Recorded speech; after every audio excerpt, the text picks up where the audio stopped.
Bom, agora eu tô tremendo, sabe por quê? Porque o tema mexe com os nervos da gente. Agora a gente vai falar sobre entrevista.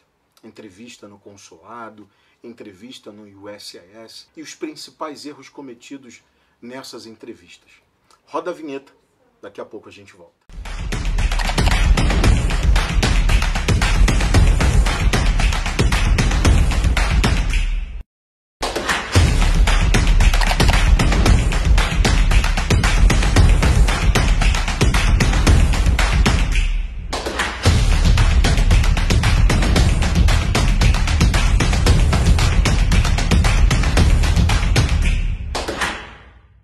Bom, se a gente aqui vai tratar sobre esse momento tão importante no pleito imigratório, essa etapa é uma etapa que vai definir a aprovação ou a negativa do seu pedido. E aí a gente precisa separar isso por categorias. Por quê?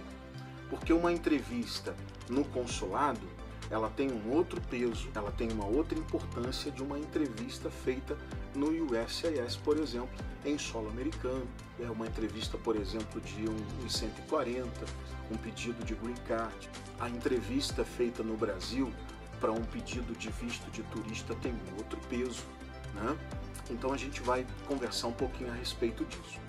Vamos começar sobre as diferenças. Se a gente vai protocolar um pedido de visto de turista, não tem como fugir da entrevista. Todo peticionário de visto de turista, ele obrigatoriamente passa pela entrevista no consulado escolhido na hora em que você começa a preencher a sua DS-160, tá certo? Os casos de exceção são os idosos e as crianças, que não precisam passar pela entrevista. Mas ainda assim, essa decisão fica a critério do consulado, tá? E eu tenho um exemplo dentro de casa, meu irmão caçula, nós ingressamos com pedido de visto de turista para ele, no Rio de Janeiro. Ele tinha na ocasião 15 anos. A imigração disparou um e-mail solicitando a presença de um dos pais, um dos tutores do menor, para uma entrevista no consulado do Rio de Janeiro. Então, isso é facultativo. Pode ser que a imigração decida convocar você, o seu filho, enfim, o idoso, para uma entrevista sim no consulado. Agora, é muito comum as pessoas irem para essa entrevista com um nervosismo que às vezes não se justifica. As pessoas me perguntam, Douglas, qual a principal dica que você poderia dar para esse momento da entrevista no consulado? Agora, entendam, estou falando apenas do pedido de visto de turista, tá certo? A principal dica que eu poderia dar é que você vá tranquilo e sempre de posse da verdade. A verdade vai ser sempre a sua aliada. É muito importante que você seja franco, que você seja franca na entrevista. Não precisa mentir, não precisa construir um cenário, você não precisa fazer isso.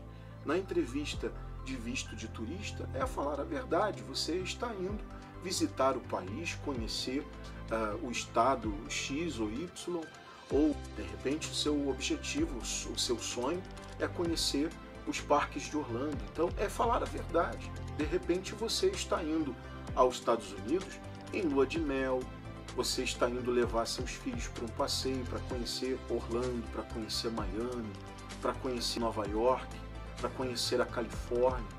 Então é falar a verdade. A motivação dessa viagem, ela precisa ser legítima. Se você vai turistar, então é importante que você, na entrevista, consiga demonstrar, consiga provar para o oficial do consulado que você está falando a verdade.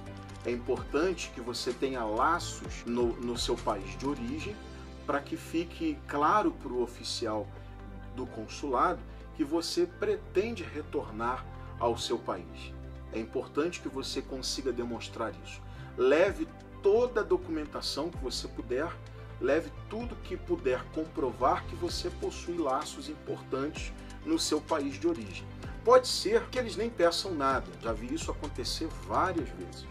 Pode ser que eles não peçam, mas eu costumo dizer que eu prefiro pecar pelo excesso do que pela falta. Então leve a documentação. Se não pedir e aprovarem, ótimo. Agora, o ruim seria eles pedirem e você não ter o que apresentar, tá certo? Então, se você tiver uma casa no seu nome, um imóvel no seu nome, carro no seu nome, se você estiver cursando a faculdade, se você estiver cursando um curso técnico, se você estiver num cargo público, se você é funcionário público, se você tem um emprego já de alguns anos, um emprego consolidado, é importante que você consiga levar evidências disso. Pode ser que o oficial do consulado peça que você demonstre que você tem laços no seu país. Então vai ser fundamental a apresentação disso, tá certo? Então não fique nervoso, não fique nervosa, fale a verdade. Outra coisa importante é entender, aqui atenção, é importante você entender que o oficial do consulado não é um adversário, ele não é um adversário. Então converse, fale. Eu já ouvi a história de que você tem que ir para a entrevista e só responder o necessário, só dizer o que eles perguntarem. Isso faz sentido, até faz sentido, mas você também não precisa ficar travado. Você não precisa ficar na entrevista diante do oficial do consulado engessado. Se você quiser conversar, falar, dar a ele ou ela mais informações, ele não vai te recriminar ou te condenar porque você está fornecendo mais informações. Então, fale, converse com o oficial do consulado que está fazendo a entrevista.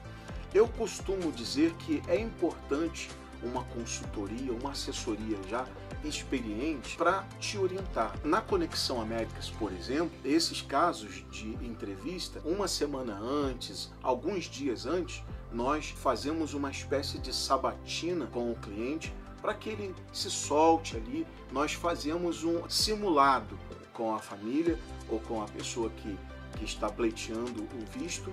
Nós fazemos uma espécie de simulado para que ela se sinta mais confortável, que ela se sinta mais confiante no dia em que ela de fato vai enfrentar o oficial do consulado, tá certo?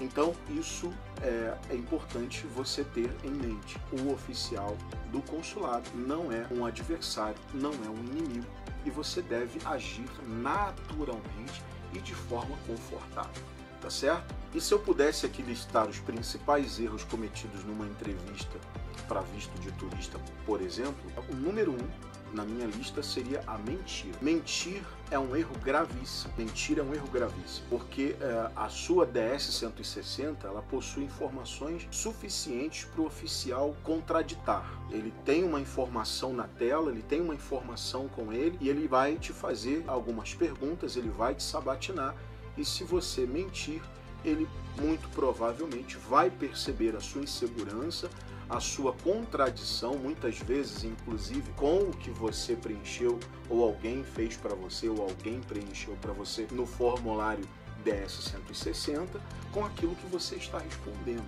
Então não bate. Se a informação do formulário for uma e a informação prestada por você for outra, nós temos um problema. Então a mentira, no meu checklist aqui, a mentira está em número 1. Então mentir está fora de cogitação. Outro erro muito comum é ir para a imigração com um estado emocional muito desequilibrado. Ela não se prepara para aquela entrevista emocionalmente e vai muito nervosa. E aí na hora ela comete algumas gafes. Ela não é que ela esteja mentindo, ela comete gafes, ela gagueja, ela demonstra insegurança. Isso não passa confiança para o oficial do consulado e ele pode se negar o seu pedido em razão de desconfiar e que você esteja mentindo para ele. E às vezes não. Às vezes não é uma mentira, às vezes é uma insegurança em razão do seu nervosismo. Então, não se preparar emocionalmente, não se preparar psicologicamente para esse momento é um erro comum de quem solicita esse tipo de visto. Outro erro comum é ir para o consulado sem documentos, sem evidências. Muita gente pensa que o fato dela ter preenchido a DS-160 com todas aquelas informações já é suficiente, quando na verdade pode não ser suficiente. Como eu já disse, o oficial do consulado pode não lhe pedir nada, mas ele pode lhe pedir alguma coisa.